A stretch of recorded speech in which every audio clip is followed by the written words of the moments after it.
talking about optimising best practice for stonefruit pollination. Thanks, Max. Hello. So we've got a talk of a different sort of spin today, but we're talking about our work in pollination in cherries. So for the past 4 years, our team's been working quite closely with Summerfruit New Zealand to address that overarching question of what drives poor fruit set in summerfruit crops. There's been two things that have been suggested as sort of being key drivers of this. One of those is your pollinators.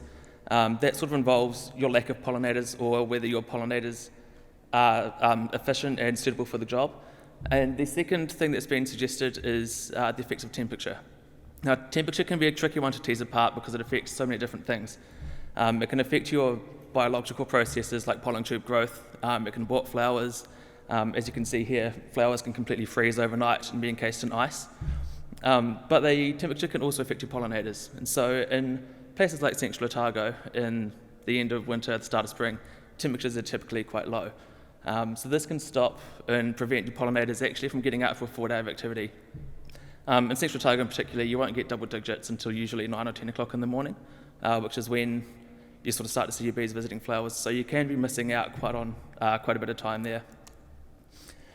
In short, we had 4 objectives.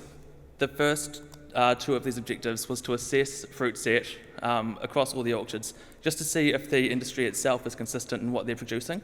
And the second one we're wanting to look at there is if there's any variation in pollinator activity, but also how this can affect fruit set. It became quite apparent to us early on that there isn't a lot of consistency in the use of honeybee hives in cherry orchards, and so we wanted to determine if orchards that are really heavily invested in their pollination practices, if these are the kind of orchards that typically see greater yields and greater fruit set. And the last thing we wanted to assess was sort of the effects of temperature here and how that can play a role. So to do this, we had 7 study sites in Central Otago. We had 5 orchards in the Cromwell area and 2 other orchards in the Clyde-Alexandra area. We focused primarily on staccato, which is a cultivar that's quite commonly grown of cherries. Staccato isn't completely reliant on pollination or pollen from a different cultivar to set fruit, but like most crops, receiving pollen from a different cultivar results in better fruit quality and greater yield. In short, across these 7 orchards, we located 20 trees, which were of similar size and shapes and all of that kind of that, and we assessed open fruit set. So to do this, we marked 3 branches on each of these 20 trees, counted the flowers and the flowers and the buds to determine what the maximum sort of fruit we could be expecting to get. We did some hand cross pollinations as well, and so this is a really controlled way that we can determine what you should be expecting to get within your orchard if pollination is not an issue, and it's really useful to compare this information with open fruit set rates. We also did flower visitor surveys, which involved twice a day going to these trees, looking at what's visiting the flowers and making records of these. With these, we can compare these to temperature records as well to sort of try and tease apart that relationship between visits to flowers and temperature. We also received information from our growers about their stocking rates, how many hives they had on their properties, and the size of their property. And we also did some of these assessments. We wanted to determine the difference in the relationships between having orchards with strong hives compared to orchards that had weaker hives on them. So I'll talk you through this rather intimidating figure a little bit. Down the bottom we have the sites, and so those are all the orchards that we were using. On the left-hand side there is the proportion of flowers that we counted that ended up turning into fruit. So across the board you can see there's a lot of differences in the averages of what we were getting. So sites A, B and C, you can see they were quite consistent within each other about what fruit they were actually getting. Site D was a lot higher. Now site D is a little bit strange, and so I'll tell you about that one in a second. But you can see with particularly sites E and F, and potentially even site G, those sites are a little bit lower.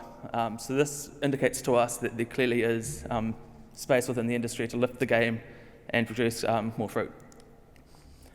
In terms of hand cross-pollinations and what you should be expecting within the orchards, site D again is a little bit strange, but if you leave that one out, sort of across the bar, you can see, not taking that variation into account, the fruit set should be roughly about 20%. So if we go back to that figure, you can see here that sites A, B, and C, they're sitting around about the 20% fruit set rates, and so those orchards in particular were doing quite well for what they could expect. Sites E and F, they can really do a lot better. Now site D, that was a lot higher and sort of stands out as being quite different. But when we sort of look back at what the orchard was like, there was a very low number of flowers, and so this really low number of flowers is actually throwing things out quite a lot. In terms of our visits to flowers, we completed a total of 54 surveys, and 5,852 individual visits to flowers were counted. Not surprisingly, about 95% of these visits were honeybees, and so you can take from this that honeybees are really crucial and important pollinators for cherries. But there were also other things that visited the flowers. So 4% of the things we counted were black hoverflies. We found some bumblebees, blowflies, and a silvereye. So you can take from this that while honeybees are obviously by far at 95%, probably the crucial pollinator for things like cherries, there is also space for other pollinators and these to be utilised to potentially fill in these gaps and lift the industry up. Now with these flower surveys, we correlated that with temperature. So down the bottom here, we have the different temperature ranges from 10 to 20 degrees Celsius at each of our sites, which are labelled at the top. And on the left-hand side of the graph, that's just the number of visits to flowers that we counted when we did our surveys. And as you can see across the board, as temperatures increase, so do the number of visits to flowers. But more interestingly and more importantly, particularly for growers, these visits to flowers typically result in a greater proportion of flowers that set fruit. And so down the bottom here, we have the number of honeybee visits, and up on the left-hand side is that proportion of flowers that then sets fruit. And as you can see, as the number of visits to flowers increases, so too does the overall proportion of flowers that then turn into fruit. Now it's a nice story, that one, that more bees equals more visits to flowers equals more fruit. It's a nice simple one that everyone likes to hear, so it's nice to have data that shows that. In terms of our colony strengths and our assessments on colony strength and how that comes into play in these orchards, we've put together what we've called here a colony index on the left-hand panel. The colony index is just the relationship between the colony strength and the stocking rate, which is in those other two panels there. As you can see, looking at this, you would infer that stronger hives does not necessarily mean a greater visits to flowers. But we have those one site, site D, which was a bit strange. So if we look at this data without that site, but also with site A. Site A is this site here on the left, and that light blue colour. Site A was really heavily involved and heavily invested in their pollination, and so their stocking rates was huge. It was by far the biggest we saw. And so if we look at the figure again and the data without those two sites, which is throwing things off, you can see that as you get stronger hives in the orchard, but also having a greater number of hives, there's overall the colony index is higher. And so from this we can take home that in terms of optimising cherry pollination in particular, it's not just a matter of throwing in some more beehives or just putting in a few really strong hives. It's the combination of having more strong hives in your orchard, which is likely to see greater returns. So in conclusion, what we found in this work is that there is variation across the board in terms of fruit set in the orchards, and there is definitely space to do better. Honeybees, not surprisingly, were the most common visitors to these flowers and can most likely be inferred as being the most important pollinator. Fruit set has been correlated with the bee activity at warmer temperatures, so meaning that as temperatures get warmer, bees are more active visiting the flowers, and fruit set is also increased because of this. And the combination of having strong hives and multiple strong hives on orchards is preferable to just more hives or just having strong hives. In terms of the recommendations we're making from this work, we recommend that the industry as a whole, in terms of the summer fruit or the cherry industry, that they should sort of look at having some sort of standard that they apply for stocking rates and some kind of standard with or agreement between growers and beekeepers about what hives should be going into orchards. Now that kind of thing is going to be mutually beneficial because at the moment the industry is rather ad hoc about what they do.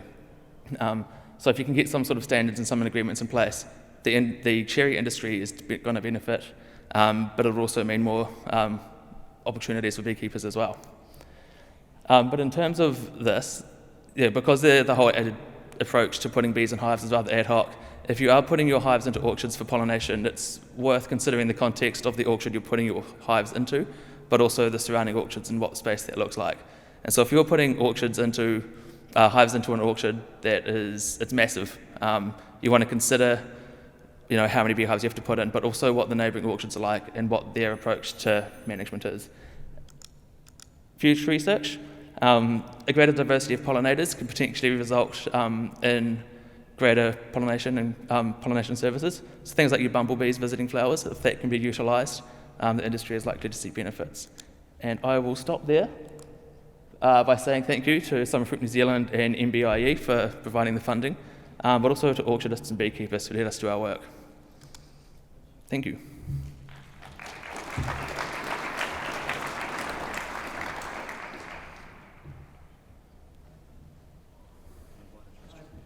Can I just ask, can you tell me the temperature at which the anthers dehiss, and can you tell me what the temperature is for pollen tube growth in that particular cultivar?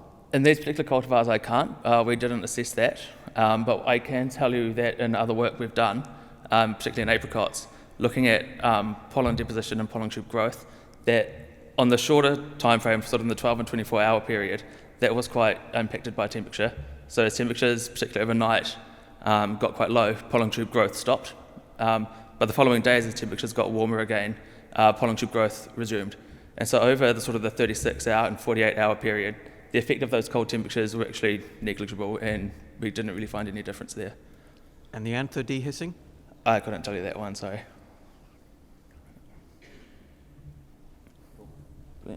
Cheers. Could I just ask, what was the hive stocking rate in that Orchard A? Orchard A, from memory, it was 5 hives per hectare.